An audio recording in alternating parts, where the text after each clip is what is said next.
Hey guys, it is Ryan. I'm not sure if you know this about me, but I'm a bit of a fun fanatic when I can. I like to work, but I like fun too. It's a thing. And now the truth is out there. I can tell you about my favorite place to have fun. Chumba Casino. They have hundreds of social casino style games to choose from with new games released each week. You can play for free anytime, anywhere. And each day brings a new chance to collect daily bonuses. So join me in the fun. Sign up now at ChumbaCasino.com. No purchase necessary. VGW Group. Void where prohibited by law. See terms and conditions. 18+. Hi everyone, I'm Deb Flashenberg. Welcome to Yoga, Birth, Babies, a podcast produced by Prenatal Yoga Center. We will be diving into everything prenatal yoga, birth, and baby related, hoping to inspire, educate, and empower you through your journey into motherhood. Thank you for listening. Hi, I'm Deb Flashenberg. I'm your host for Yoga Birth Babies, and today we have a community birth story. Actually, it's two birth stories from the same person. I love hearing from the community and hearing how their births went.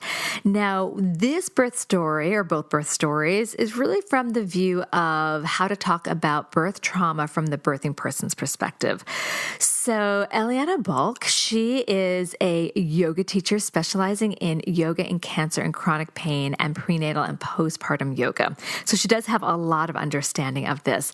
And it's not just about birth trauma, but what she really brings to the conversation is how she took the experience from her first birth and used it to empower her and deeply educate herself in preparation for a second birth. She also talks about what new and expectant parents can learn from her story. So I think that while she does talk about it being traumatizing for her in some manner, there is something that I think we can all learn from. And I love that she really puts the spin about what she learned from her own first birth and took to her second, and then what others can learn from her story. Now, that said, I do want to say if you are particularly sensitive to hearing about birth trauma, if that's going to be a trigger, you may not want to listen to this one because I don't want to upset you in any manner that way. If you are up for it, then awesome. Take a listen, but no hard feelings if you press stop and move yourself on to the next. Before I get to that, I want to thank everyone that continues to show up on our new platform of Zoom, that we have moved all of our classes on there, and it's really amazing to see how our walls have expanded to working and meeting new people well beyond New York City. So thank you for showing up. And I'm inspired that now that I see how successful this is and how amazing it is to communicate and reach to people well beyond New York City, it's something I'm going to look into to continue. Why not? Why suddenly shut these connections off just because we reopen our doors? So I'm really excited to expand into that. For the yoga teachers out there, don't forget I have an intro to teaching prenatal yoga called Who's Afraid the Pregnant Yogi. It is perfect if you don't normally teach prenatal, but you have your pregnant student that wanders into your open level class. This will help you have the confidence of how to best serve them. I'm also wrapping up the live version of teaching the postnatal student, which I'll have available soon as well. And then we're in the middle of our 85-hour teacher training. Yeah, we had to pivot. We had to bring it online. And it's amazing. And I'm so proud of the students for what they're bringing to it. And the fall training's right around the corner. Let's face it, we don't know if it will be in person or online, but whatever it's going to be, it's going to happen. And it's going to be fantastic because we've learned to continue to take what we have and make the process even better. So if you're considering getting your 85-hour teacher training, prenatal teacher training, but you don't know what's going to happen, we are going to happen. We're going to keep going. So I'll see you there, hopefully, for those that want to take that next step in their learning. All right, I'm going to take a super quick break. And when we come back, we're going to hear Eliana's birth story. We'll be right back. With the Lucky Land Slots, you can get lucky just about anywhere. This is your captain speaking. We've got clear runway and the weather's fine, but we're just going to circle up here a while and get lucky. No, nothing like that. It's just these cash prizes add up quick. So I suggest you sit back, keep your tray table upright, and start getting lucky.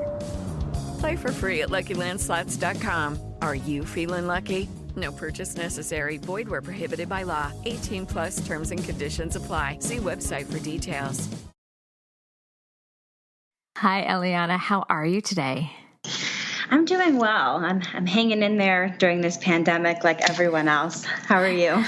Oh, how am I? I think I'm okay. I'm kind of holed up in my bedroom as my husband wrangles the kids. And so, listeners, you may hear some fun noise. I hope there's no cries or screams, but this is life and parenthood, and we're very transparent. So, yeah, it's been interesting, and I'm really excited to talk to you. I liked what you reached out to me about I've done a fair amount of podcasts about traumatic births and processing them. In fact, recently I did a whole podcast about processing your birth, but I appreciate that you wanted to talk about it from the birthing person's point of view instead of kind of the psychological point of view of a therapist. So thank you for being brave enough to offer your story. Thank you for having me. You're so welcome. So I guess let's start with, before we dive into your two birth stories, just a little bit about you. Yeah, sure. So I'm a yoga teacher and mom of two living in Hollywood, Florida. And for those who don't know, that's a city nestled in between Miami and Fort Lauderdale. And I specialize in what's called therapeutic yoga, so working mostly with people who have cancer or autoimmune illness, chronic pain. And increasingly, though, as I've become a mother and become really interested in everything around that, I'm starting to grow my practice more towards prenatal and postpartum work as well. And as I said, I have two kiddos. I have a 3-year-old daughter named Maya and a 3-month-old baby boy named Rowie. Great names. Thank you. Let's dive, first of all, yay that you are leaning into the pre and postnatal, because I think those communities are often underserved. So I'm really excited that the folks down in your area are getting that. So that's wonderful. So let's also, I guess, start with sharing your story. And does that go back? You're the one telling the story. So is that more about talking about your first birth or your second? How do you want to let this narrative go? Yeah, so it's a really good question, because as my stories will show, both of my births were traumatic. But I think the difference is that while the first birth was more psychologically traumatic, which I think is really, when we talk about birth trauma, what's often more involved, the second birth was physically traumatic, but less difficult in some ways to recover from. Mm-hmm. So I think I can start with the first story and a little bit about what happened there. Do you think, I also want to just be conscious of our listeners, will there be triggers? Should we warn people that this might have some triggers? Yeah, so I think definitely if anybody is triggered by hearing about C-section, spoiler alert, both of my births did end in a cesarean birth. And then I'm also going to be talking about postpartum hemorrhage. So if either of those are triggers, or just if you're expecting now and the thought of hearing about a birth that was a little more difficult is triggering, this may not be the moment to hear this story. But what we are going to also talk about is the other side of processing and resolving. So that might maybe help. So I just wanted to be really upfront, because I don't want to upset anyone. So great. So let's start with your stories. I give you the reins. Yeah, so my first birth 3 years ago with my daughter Maya, to kind of go to the end of it, it's called what is known as a quote-unquote failure to progress, which is a term that I kind of hate, but it's a medical term that just describes when the cervix doesn't dilate to 10 centimeters, so the baby can't be born vaginally. And there were kind of two aspects to the birth that were traumatic. And so I'm kind of fast forwarding to those, because the rest of the birth it really, looking back, wasn't so unique. I went into spontaneous labor. It was a hospital birth. And where things really became traumatic was one that I was very unprepared for the level of pain. And I say that because I'd heard from every family member, friend, that, if you had pain, you got the epidural. Like, that was presented to me as the fail-safe. And if you had an epidural birth, then you just kind of lean back on your pillows and you feel great and it goes smoothly. And in my case, the epidural, when I chose to get it, actually was very ineffective.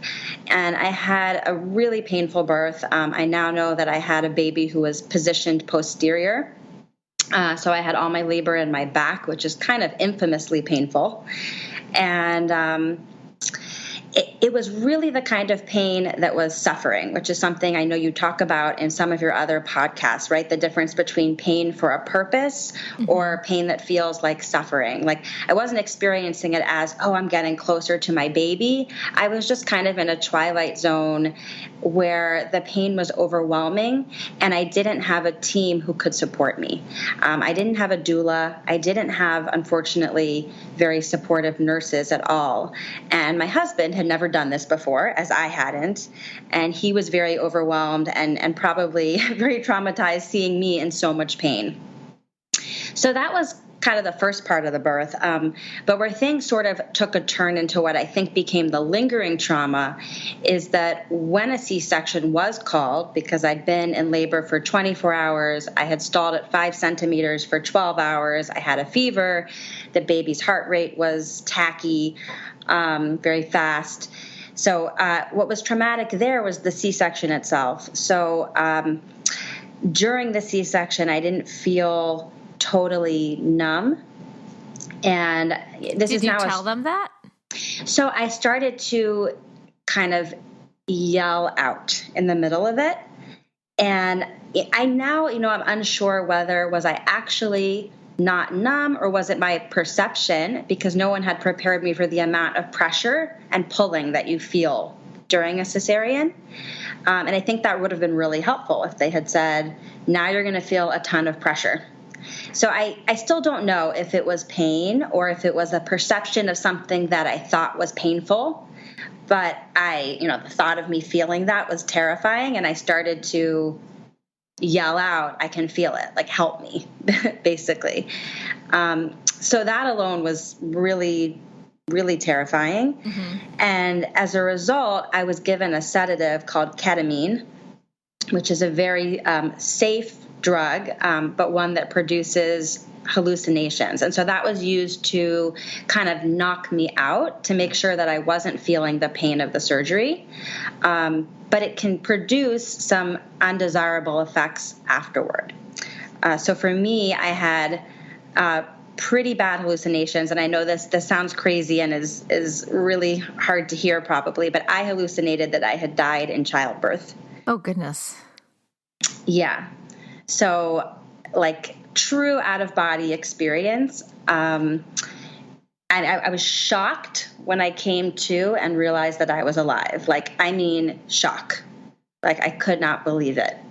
So that particular point was the most triggering part of my birth, was just that experience of the grief I felt thinking that I had not made it through the surgery.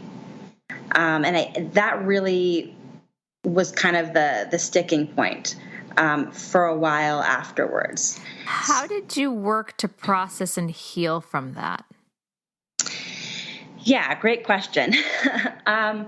So it's interesting because initially I didn't even feel that traumatized by it. It's not like I was depressed in the hospital or having nightmares, but I was having a ton of recurrent thoughts about it. And what I think is such a blessing is that I started to tell my story pretty much from the get-go. And that may just be the kind of person I am. I'm pretty open about some things, I guess about things like this. And right away, I started telling friends and family, like, this was my birth. This is the crazy thing that happened. And I think that was probably part of my healing from the beginning, because I wasn't carrying the trauma in my body the same way as something that was secret or shameful. Mm-hmm. So I think it started there, looking back.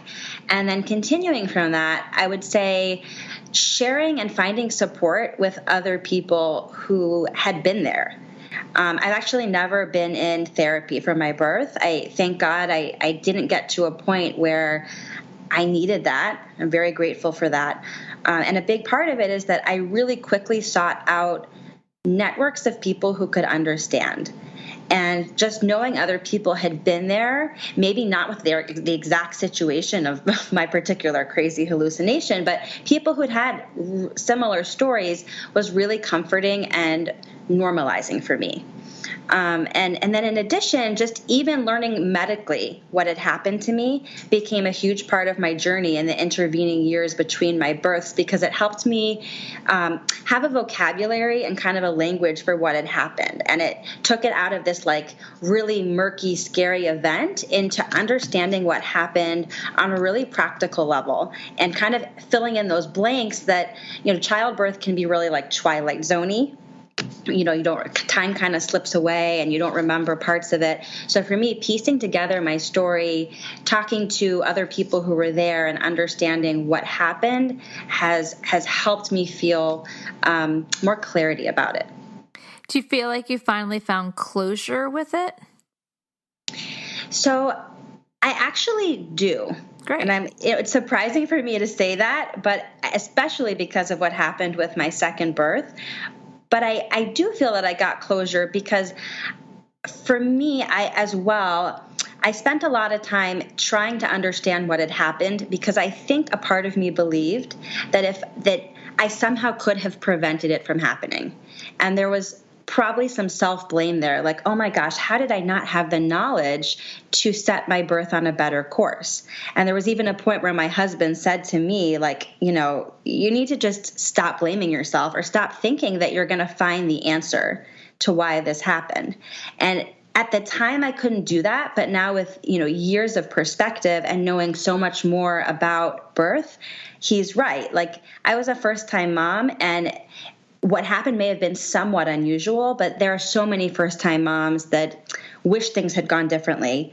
And I guess I would say I forgive myself for the way it happened. And, it's frustrating that maybe the medical system didn't support me better, that the nurses weren't the best nurses. But that's where self-advocacy comes into play. Mm-hmm. So as you got pregnant again, preparing for baby number 2, how did you get yourself to a place of confidence? Yeah, so that's a great question. Knowledge was really a huge part of it, and preparation, and surrounding myself with a team that was expert in VBAC, which is the type of birth I was hoping for. So for any listeners who don't know, that's vaginal birth after cesarean. So I knew I didn't want to go through another C-section if I didn't need to. I didn't want to recover from surgery with a toddler at home. So I knew straight away that I was hoping to have a vaginal birth, but also that I was hoping to have a more empowered birth and a more peaceful birth.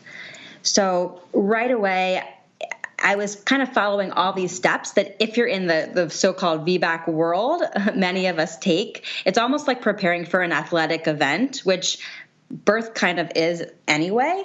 But specifically with VBAC, there's really a culture of certain steps that are recommended to enhance your chances of things working out favorably. And so I found the most VBAC supportive doctor in my region, and I hired a doula, which is a labor support person, to be with me for the birth. I was extremely active during my pregnancy, which to some extent I was with the first, but I also kind of gave myself like the I'm pregnant, I'm going to relax pass. Mm-hmm.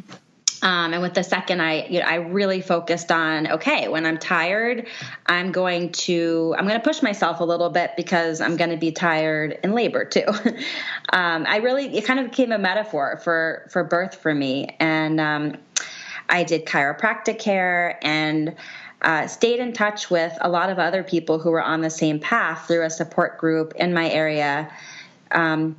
So really, yeah, knowledge and preparation. But I would also say I never felt that any of those things meant that I was going to have a peaceful, beautiful VBAC. And I think that ended up being a good thing. What I thought is that I was giving myself the best chance so that I could look back and know I did everything I could to try to create the best birth for myself. But I knew that there were no guarantees. That's really interesting. I like that you were talking about because it's true, there's no guarantees. And I think sometimes we can get caught up in what the birthing within methodology calls like the birth pie. Like, I did all the things on the recipe. Why didn't the pie turn out this way? So I really appreciate that even with the preparation, which does bring confidence and can be hugely helpful, there's a non-attachment to this is how it will be, because we never know. We never know how it will be. But I'm going to take a quick break. When we come back, I want to start to hear how the second birth unfolded and how your knowledge was able to support you during that. We'll take a quick break. Without the ones like you, who work tirelessly to keep things running, everything would suddenly stop. Hospitals, factories, schools, and power plants, they all depend on you. No matter the weather, emergency, or time of day, you're the ones who get it done. At Grainger, we're here for you with professional-grade industrial supplies. Count on real-time product availability and fast delivery. Call, clickgrainger.com, or just stop by. Grainger, for the ones who get it done. Hello, it is Ryan, and we could all use an extra bright spot in our day, couldn't we? Just to make up for things like sitting in traffic, doing the dishes, counting your steps, all the mundane stuff. That is why I'm such a big fan of Chumba Casino. Chumba Casino has all your favorite social casino-style games that you can play for free anytime, anywhere with daily bonuses. That should brighten your day a little. Actually, a lot. So sign up now at ChumbaCasino.com. That's ChumbaCasino.com. No purchase necessary. VGW Group. Void where prohibited by law. See terms and conditions. 18+. Okay, so you prepared. I love that. How much preparation? Did you do similar preparation for your first birth? Not at all. So with my first birth, it's funny looking back because I think I thought I was like relatively knowledgeable, and I laugh at that now because I'm really a birth junkie now. And I really didn't know a lot. I mean, I took yoga, and I was already a certified and practicing yoga teacher. So I had, some breath work under my belt, and I was healthy and fit, but my knowledge was really limited, and I didn't have a doula. I didn't do chiropractic care. I didn't do spinning babies, which I became hugely into with my second, because I was hoping to have an easier time with positioning of the baby. So it was totally different the second time around. So you had great preparation. So I guess let's lead into your second birth story.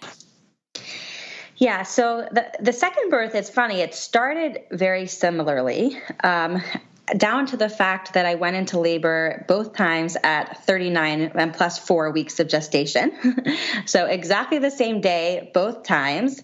And both times my contractions started out of nowhere. Like there were no signs. They started. And when they started fast and furious. So I think I started at something like a couple minutes apart and progressed to having contractions a minute apart within a few hours.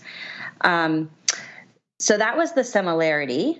And the difference was really in how things proceeded after that. So with my first birth, and I didn't say this earlier, but we went to the hospital and found out that I was only 1 centimeter dilated. Even though my contractions were suggestive of something much more progressed than that. And we ended up staying in the hospital, which I blame that nurse for, because I could not have known how ridiculous that was. But I was in a lot of pain even at that point, and this nurse wanted me to stay. And she may have been going on your pain tolerance. Right. If you showed up at 1 centimeter, I mean, who knows? I'm just kind of using a eagle eye here. If you showed up and they weren't that bad, but if she saw that you were in a fair amount of pain, I think they tend to assess not just from dilation, but by not your cope, but like the level of pain assessment. So that may have been the reason she offered to keep you. Yeah, exactly. And I think I even heard her say something on the phone to my doctor, like she's only at 1, but like, I can't send her home like this. Mm-hmm. I think definitely, I seemed maybe like someone who was going to go fast. So the second time, so I went in at 1 centimeter, got an epidural pretty early. And then, as you know, once you have that, you're immobile. And with the positioning I did have of posterior baby, it led to really having a lot of interventions and ultimately stalling, and not really feeling like there was a lot I could do about it. So I guess the main difference this time is that I was really determined to not let that repeat itself. I wanted to labor at home as long as possible. I wanted to use as many tools as possible, some coming from my doula, from the mental work I had done, to try to delay that epidural. Not at all to demonize an epidural, but simply because for me, being on one, seemed to have been a kind of an issue, because it didn't work. So ironically, I didn't end up spending that long at home anyway, because even with laboring at home as long as I could, I had such aggressive contractions that my midwife and my doula were like, you need to go to the hospital. And I said to them, like, okay, but what if it's like last time and I'm at 1 centimeter? And they said, then you can come home if you want to, but you really sound like you're further than that. So I headed to the hospital, and I was further along, and then I progressed, like dilated really efficiently, which was interesting, because that was kind of one of my fears, was that my body wasn't going to do that, because that was my stumbling block, so to speak. The first time was that so-called failure to progress. This time my body dilated beautifully and efficiently. I didn't need any Pitocin. But where things got tricky was when we got to pushing. So pretty shortly into pushing, it was understood that baby was posterior again. And that was such a letdown for me, because I spent so much time trying to prevent that in this pregnancy. Like, I practiced spinning babies, which, for those who don't know, is this whole technique of different balancing positions and techniques you can do to try to optimize the position in the pelvis. And I'd been doing that the whole time. I wasn't reclining at all. I was getting regular chiropractic care, and still there must be, maybe there's something about my body that the babies love to nestle in there in that sunny side up position. But after a few hours of pushing and an increasingly high fetal heart rate, it was decided that the baby needed to be born by cesarean again. So some things were different, but then some things were the same. Did you feel that knowing what a cesarean is like, or do you even have a chance? I'm diverting the question. When you were before the birth, knowing that the VBAC may not come to fruition, did you talk to your birth team about, if you have a cesarean and it's not an emergency, could it, was there more of a discussion of, your preparation, like, that there's pulling and tugging. Did you talk at all about like a gentle cesarean and making it more homey for you? Yeah, so we did. I went to a practice that's one of the few locally that does gentle cesarean. What was kind of sad is it turned out that my OB was out of town for the exact day that I was delivering. She was literally here for months, except for that one day that I delivered. She was at a conference, and her backup OB was really lovely and sweet and did it, great. But I don't think that she has that experience, I guess, with gentle cesarean. And there wasn't really the time to ask for it. Like, once they started moving, and you probably know this about cesarean, they move quick, even though it wasn't like emergent. They were moving quick. And I was trying to find my voice to ask for some of those things. Like, people were just joking around, and, I wanted like nice music or something, but I didn't feel quite as confident because I didn't know the doctor. So if it had been my doctor, I would have, and they wouldn't allow my doula to come into the OR. So I didn't have that person advocating for me either to say, oh, well, can you do this for her? Can you do that for her? Plus having been up for like 24 hours. Yeah, and of course your brain is not there because you are working on birthing a person. So absolutely, I'll just say, I hope you don't blame yourself for not asking for that or finding your voice. No, I you're don't. not in that. That's not where your mind is at that time. You're in labor land. Yeah, absolutely. So no, I don't blame myself. I mean, it's a little bit of a shame because I'm fortunate enough to know that's available, and I wish that a little bit more like joy and specialness could have been brought into it. But for me, the real thing was going to be standing again where I had stood before and getting through it without, frankly, having a panic attack. Like that was really my fear is, oh my gosh, I'm going to be laying here in this situation that's hugely triggering. Am I going to have to be put out again and not be present for the birth of my child? And what happened is that I didn't. I was scared, and I just kind of repeated mantras to myself and kept myself really focused. And thank God my anesthesia that day was fantastic, and I'm so grateful for good anesthesiologists. And just a lot of people take it for granted to be conscious for the birth of your child, but it was a really big deal for me. So even though it was an imperfect cesarean, but it was still improved and still healing in that way. That's great. So what else? So now that it's passed and you're 3 months out, how are you feeling about things? Yeah. So overall, I feel good, and the part I didn't add to my birth, which is crazy, is that about an hour after the surgery, I had a severe hemorrhage.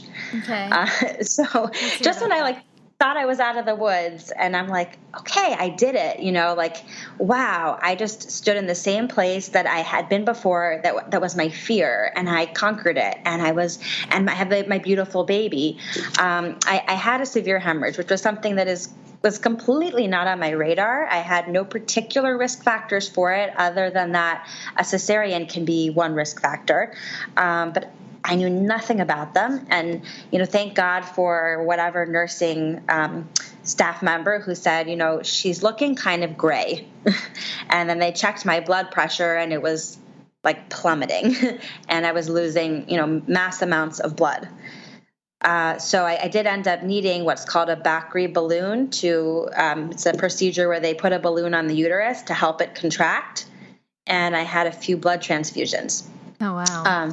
Yeah. So it's pretty severe, the next step is hysterectomy if that doesn't work. So, I mean, literally I had a dangerous complication in the second birth. And yet I am far less traumatized by that birth than the first one because I understood so well what was happening, and I trusted my team, and I was much more empowered the whole time. Not that you can be entirely empowered in a hemorrhage. I'm not saying I controlled anything, but I know that nothing happened to me that wasn't that could have been prevented, is I guess what I'm saying. I mean, hemorrhage itself is a little bit of a mystery. But I look back and know that things happened the way they happened, and it's disappointing. It's sad, and it will impact on future birth decisions, I'm sure. But everybody did the best that they could, and I have an amazing, beautiful baby. So I'm ultimately, it's sad, it's disappointing, but I'm accepting and I'm grateful. And also, it seems like having the knowledge and being part of the decision-making also impacted. We know that birth rarely goes as we envision, but when you understand what's going on and you're part of the decision-making, many people feel more satisfied. So that's what I'm hearing. Yeah, I'm definitely with the decision for cesarean. I mean, it's not like I'm the one who called it, but it was pretty darn clear that my team had given me a really long time with pushing. I had pushed for several hours, which, in a hospital setting, that's a long time. And I could hear the heart rate, and it was like like the sound was disturbing to me. And they tried so many positions with me. We tried using the rebozo to kind of like jiggle things into a different position. And I chose this practice because I knew if I had a surgery again, it was because I really needed to have one. So of course I can ask myself, like, there's this tiny question sometimes, like, should I have pushed longer? Should I have asked to push longer? But I mean, come on, at a certain point, and that comes with risks as well. So I really having trust in the team and not feeling like anything was pushed on me, but just I didn't even have to make the decision because it was so clear to me that the decision being made was the right one. And you made the decision to go with a practice that you trusted, because unless we as birthing people go in, obviously with the medical background, we're not really making, those type of decisions like cesarean or not. But by making the decision early on to find a practice that you can lay your trust in so they make these decisions can bring a sense of confidence that you're not second guessing yourself. So you were part of the decision making on that part. So I do have a couple more questions. I want to ask about how you're hoping that sharing your story, what new and expectant parents can learn from this. We're going to take another break, and we come back. I definitely want to hear what you're hoping they take away from this. Okay, we'll be right back. With Lucky Land Slots, you can get lucky just about anywhere. Dearly beloved, we are gathered here today to... Has anyone seen the bride and groom? Sorry, we're here. We were getting lucky in the limo and we lost track of time. No, Lucky Land Casino, with cash prizes that add up quicker than a guest registry. In that case, I pronounce you lucky. Play for free at LuckyLandSlots.com. Daily bonuses are waiting. No purchase necessary. Void where prohibited by law. 18+. Terms and conditions apply. See website for details. Okay, we are back. So these are two pretty extraordinary birth stories, and I'm so glad to hear that you are feeling so empowered and courageous from them and on the other side. So what are you hoping new and expectant parents can learn from your stories? So the first one is something you just addressed, which is the power of knowledge and choosing your team.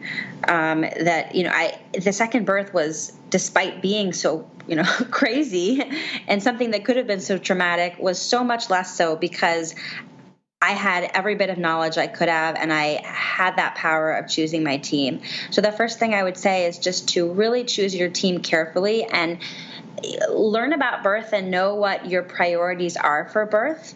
And of course, some people are way more laid back about it, and that's fine too. But educate yourself, because sometimes you think you don't have a preference, and then I talk to parents who, after the fact, are experiencing trauma, like me the first time, because they didn't know what they didn't know. So in this case, I really think that knowledge can be power, and that choosing a team that serves your beliefs is power.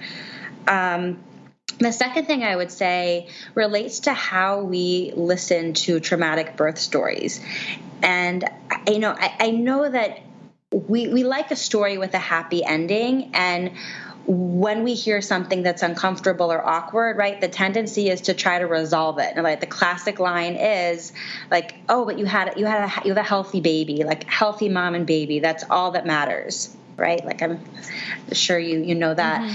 And I just think, really to give pause to responding that way, and to realize that for somebody who's been through a traumatic birth, a healthy baby may not have been enough. Of course, we all want a healthy baby. Nobody should ever have to know the pain of the alternative. But birth trauma can really impact a person's life for a long time. And I know that from speaking to other people who've been through it. And I just described one situation, but there are all kinds of triggers that can be involved in birth that aren't just about somebody being picky or, being overly idealistic, but really might relate to deep things that have happened in their lives.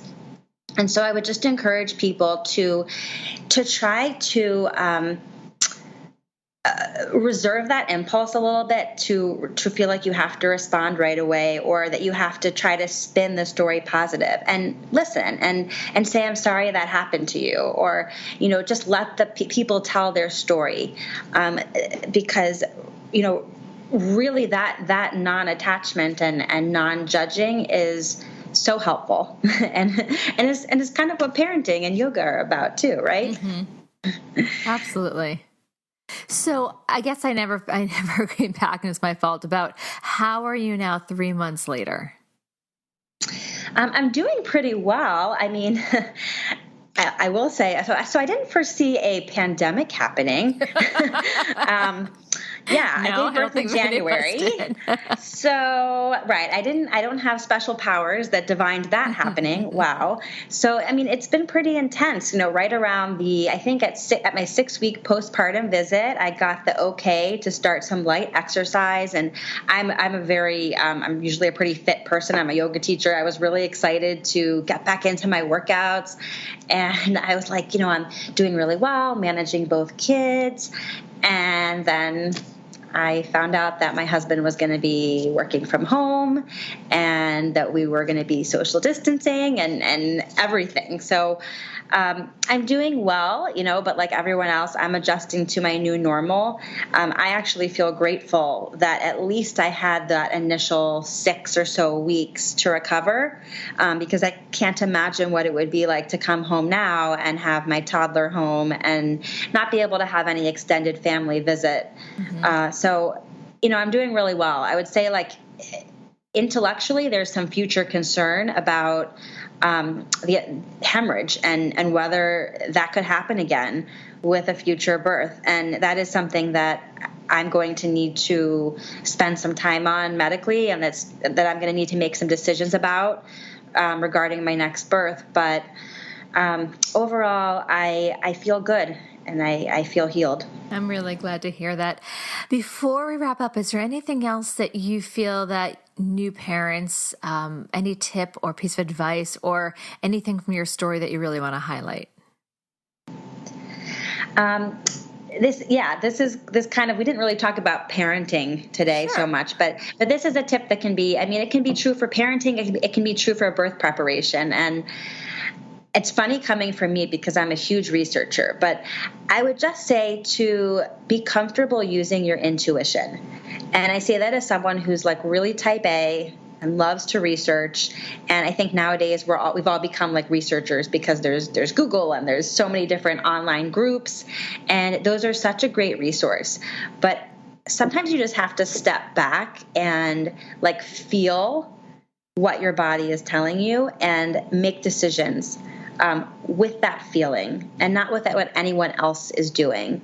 So I guess that's my way of saying, like, knowledge is power, but intuition is a type of knowledge, and to try to lean into that in your birth and in your parenting. Oh, that's wonderful. Well, thank you so much for your time and your bravery to share your stories, because sometimes when we feel like it was a challenge, we don't always share that. And I think it's so incredibly wonderful how vulnerable you allow yourself to be to share. That way other people can hear that sometimes there have been challenges and that there's getting to another side and also learning. So I really appreciate that today. Thank you. Thank you. I love your podcast. So it was really fun to talk to you. Thanks. All right. Enjoy your day. Take care. Thanks so much. Take care. This has been an episode of Yoga Birth Babies, produced by Prenatal Yoga Center. You can catch us on Facebook, Twitter, Instagram, and Periscope. I'm Deb Flaschenberg. Thanks for listening.